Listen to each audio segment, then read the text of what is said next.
So I want you to imagine something. Imagine the entirety of Google, but in one person's head. And in a matter of seconds, any question you ask this person, he can give it to you.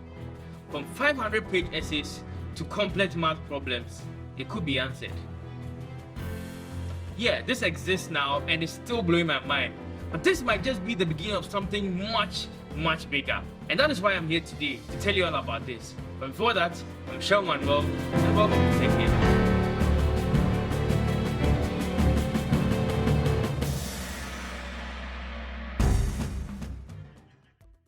Alright, so let's get to this. Some of you may have heard, in fact, if you're watching this video, chances are that you have heard of Chat-GPT recently. But if for some reason you haven't, don't worry, I'm going to tell you why it's such a big deal. And for those who already know, I'm also here to tell you that this technology is actually the beginning of something much, much bigger.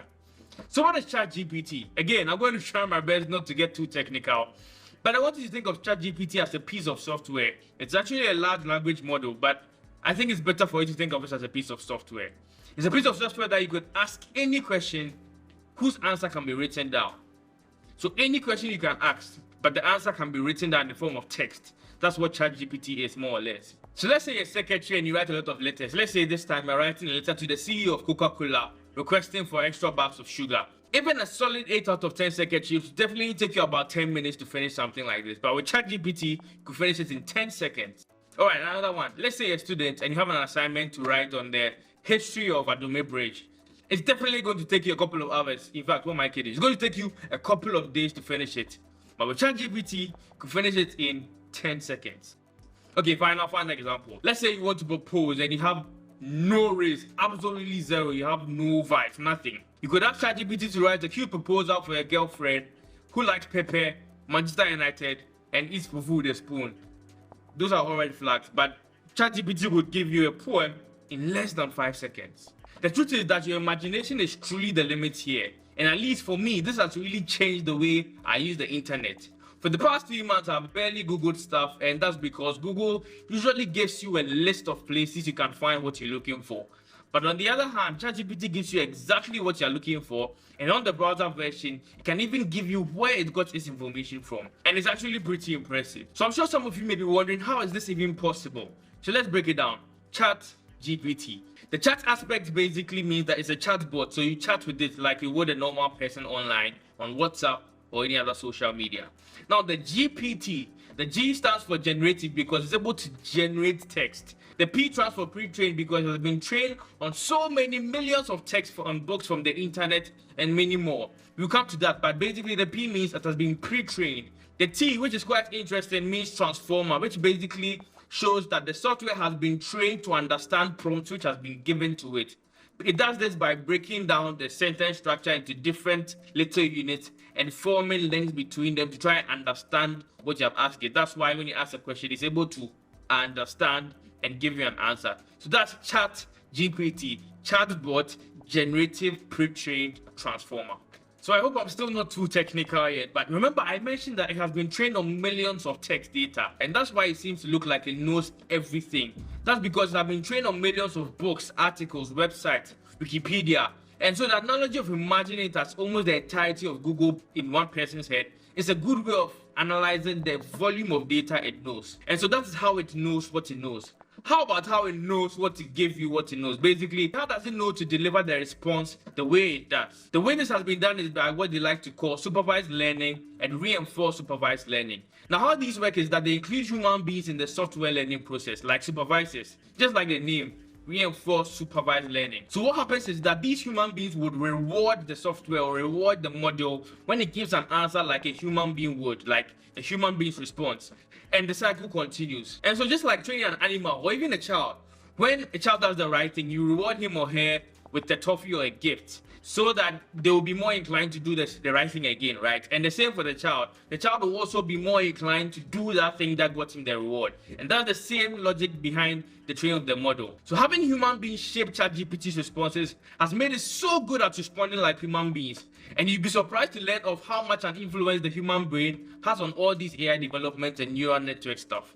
Just like the brain, the neural network tries to find different relations between things they have been exposed to. The human brain is actually one of the biggest influencers of the entire AI space. So fun fact, a basic explanation of AI is trying to make softwares carry on tasks that require a certain level of human intelligence, like pattern identification. Because human beings, the reason why you're able to see that this is a television or this is a door is because we have learned to identify patterns between all doors. So you can see a glass door and a wooden door, but you can still tell that, okay, these are all doors. And that's the same logic behind AI development, just trying to train softwares to be able to carry on tasks that will require a little bit of intelligence, artificial intelligence. So what is actually funny is that on a basic level, all ChatGPT is good at is predicting the next word to give you based on the context you gave it. That's all.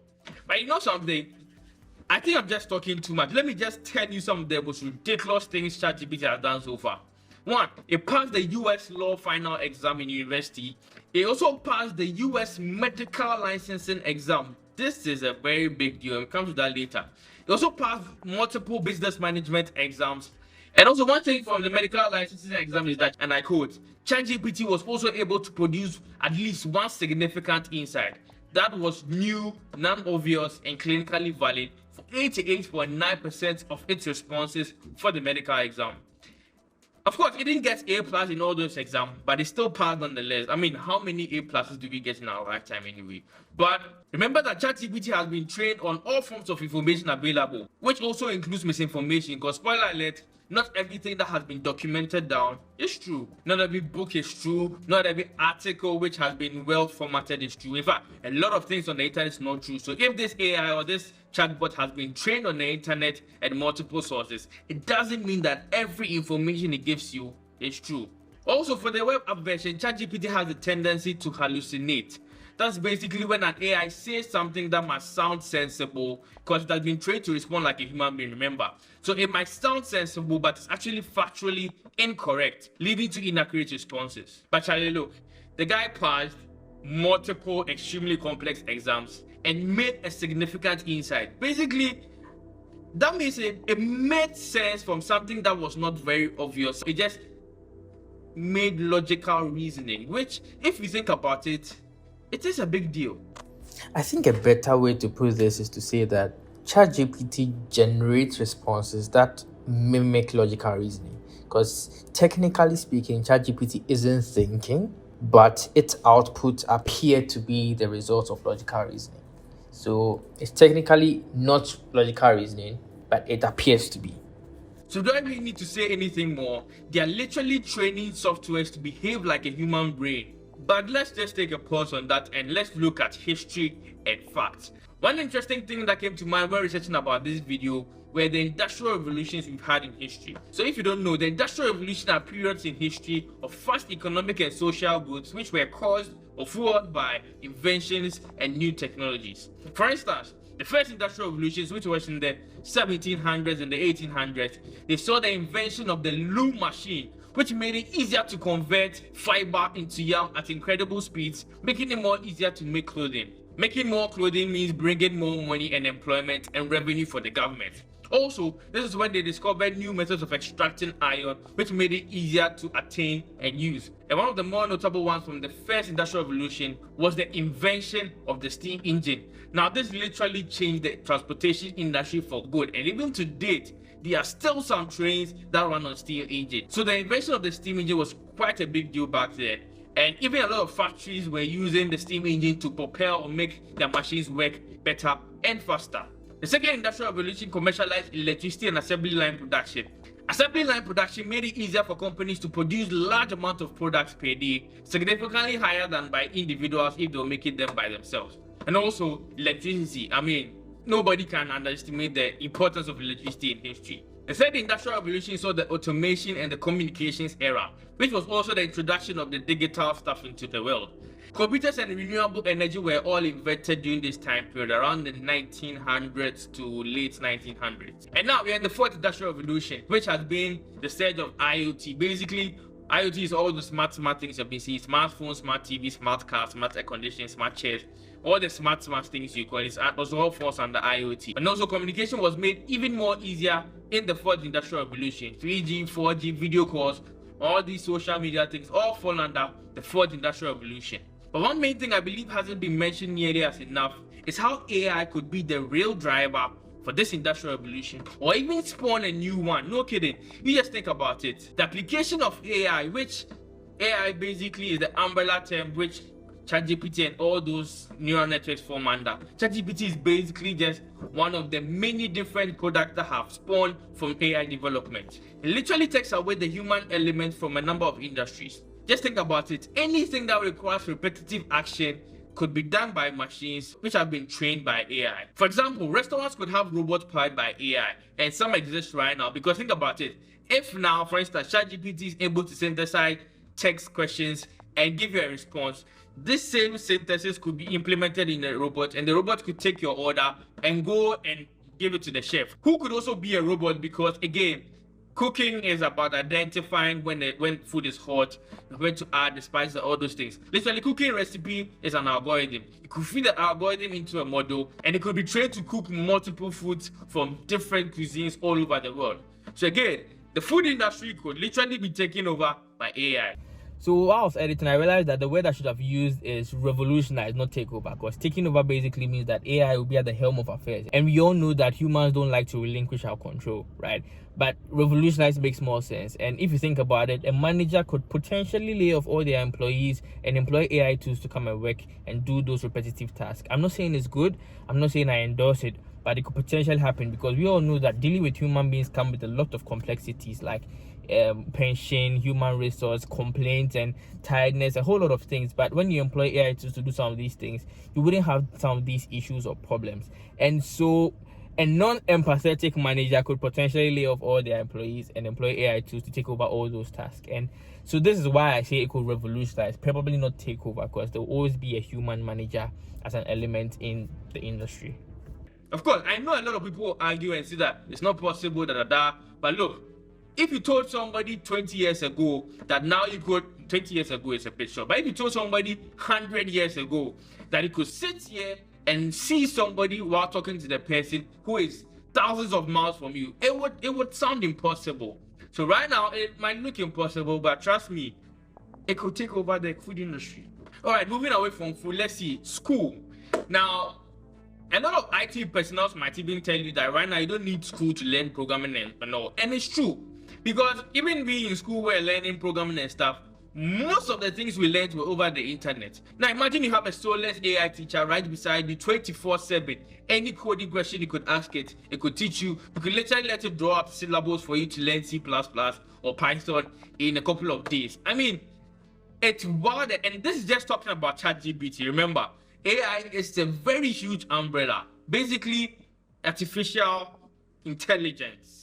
All right, let's come to the medical field. Again, I know a lot of doctors will come to me and say that, nah, it cannot take over. But just hear me out. Look, even a lot of doctors might tell you that they need to get a very large sample size, right, of people who are having certain symptoms before they can tell maybe a general similarity and conclude that, okay, this disease has the symptoms. You can't just have a couple of people have a couple of symptoms and generalize and say, okay, malaria has this symptom. But again, remember that to get this large sample size and analyze each of the symptoms, it will take a very long time, right?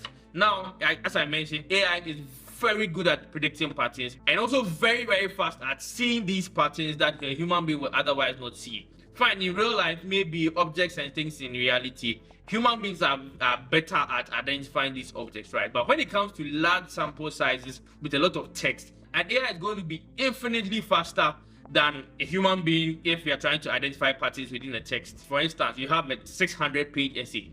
It will going to take you, a human being, a lot of time to analyze it. But for the AI, it could literally analyze in about 20 seconds. And so this time factor is why I say maybe AI could literally, maybe not take over, but take over majority of the research work that doctors do nowadays. And I think they'll agree with me because, again, to be able to come up with all these medicines and stuff, you need to analyze a lot of patients, a lot of drugs, analyze a lot of strands of chemical stuff. And all these analysis could be made faster and easier by AI. Of course, the AI is not going to be attending to you, but the doctor could be using a lot of AI tools to help you give you the best medication. So if all this isn't a revolution, I really don't know what is. I have a friend on Instagram, I'm sure I've seen him before, Del P. He's one of the well-known tech influencers in the country, and he talks about AI apps a lot on his Instagram. But just so that you know, I'm not just exaggerating, let's just find out some of the most ridiculous AI apps and tools around right now. All right, Charlie, what's up? I did, bro. Good. So, Charlie, I want to find out, what are some of the craziest AI apps that you've seen around that in your whole Instagram career? So yeah, there's a lot, but I don't think I can go through all of them. First one, generally for content creators, is the Adobe Podcast software. I mean, it's a website, it's a web app that allows you to, modify your voice no matter how bad the audio is. If you have an audio that has so much, echo, or the audio wasn't just crisp, the AI would automatically modify it and make it very crispy. Like, it becomes way better than it was before. And the engineering of this, it's quite mind-blowing to me, because I never thought something like that could exist. Secondly, there is talking about podcast, I think we've all seen Autopod. It's an AI-based software or plugin for Adobe Premiere Pro that automatically chops your podcast into the Charlie, that one was crazy. Yeah, so that one, yeah. It's crazy, Charlie. They chop the podcast into, they chop the video the video on the timeline into its right and perspective scenes. And change the angles of the camera to the person who is talking and everything, Charlie. It was wild. When I saw it, I was like, nah, Charlie, this is wild. Exactly. So that one too is there. Then there are these AI-based websites like Claude AI. So Claude.ai, for now, is only limited to people in the US and the UK. But if you have a VPN, you can go around it. What it basically does is it helps you. It's basically just like ChatGPT, but 2 times better. How? Because it does things like file comparison. So you can upload a PDF file there to the website, and it can help you compare the PDF files. Like, depending on the input, let's say maybe you want to check the content of the file to see if you have similar things. People who work with project work, they can easily just get the differences in there and then merge them together and then start using them. It's so good at coding that it can literally code a fully blown web page for you. All you need to do is just ask it to do it. Yeah, so that's Claude.ai. There's Copianto too. Copianto.ai. I can't live without not saying Copianto. Because Copianto is Ghanaian based. They were developed by Ghanaians right here in Ghana, so it would be very advisable to add it. They're basically a copywriting platform that helps with anything copywriting. And they also have an AI-based feature in the website which acts like ChatGPT, basically just like ChatGPT. That answers questions and helps. The keyword tool on there is amazing. If you're a content creator and you want help with keywording, especially for this YouTube video like this, it can help give you keywords that would help the video go up. It's amazing. I'm glad you spoke about Copianto, because I'm also happy that a Ghanaian-based developer has been able to develop something for the Ghanaian community, and the name itself sounds a lot like a Ghanaian. Copianto. It sounds like a term I would use when I was a child. But yeah, I'm happy that the Ghanaians are also jumping into the space. I was actually quite surprised to find out that there are some people who are, I don't call them tech savvy, but they use their phones and stuff a lot, but they've still not heard about ChatGPT. And I thought that by now, at least a lot of people, but it's quite surprising that still people are not. It just goes to show how much work we have to do.